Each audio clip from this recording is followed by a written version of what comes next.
நமஸ்காரம். திருப்பாவையில் இன்றைய பாசுரம் நாயகனாய் நின்ற இந்த பாசுரத்திற்கான வண்ணக்கோலங்கள் மணிக்கதவு. இந்த மணிக்கதவு என்பது நந்தகோபாலன் அவருடைய அந்த வீட்டின் மணிக்கதவாக ஆண்டாள் பிராட்டி பேசுகிறார். இந்த வீடானது வாயிற்கதவானது பெருமாள் நம் பெருமாள் இருக்கும் அந்த கோயிலின் கதவாகும் மணிக்கதவு.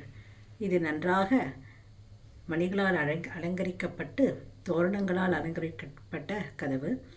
இந்த கதவிலே காப்பவனாக நிற்கும் அந்த வாயிற்காப்பானை விழித்து ஆண்டாள் பிராட்டி கதவை திறக்கும்படி சொல்கிறார். அவர்கள்தான் துவாரபாலர்கள் என்று நாம் அழைக்கக்கூடிய கோவிலிலே இருக்கும் துவாரபாலர்கள் ஆகும். இந்த கதவானது எம்பெருமான் இருக்கும் அந்த வைகுண்டத்தில் இருக்கும் கதவாக கருதப்படுகிறது. ஆக இப்பொழுது நாம் வைகுண்டத்திற்கு செல்லும் அந்த பெருமாளை தரிசிப்பதற்காக செல்லக்கூடிய அந்த கதவுகளை தான் இப்பொழுது காண்கின்றோம். இந்த கதவை திறந்து விடுமாறு வாயிற்காப்பானை ஆண்டாள் பிராட்டி அழைக்கிறார். இன்றைய சொற்றொடர் மணிக்கதவு. ஆண்டாள் திருவடிகளே சரணம்.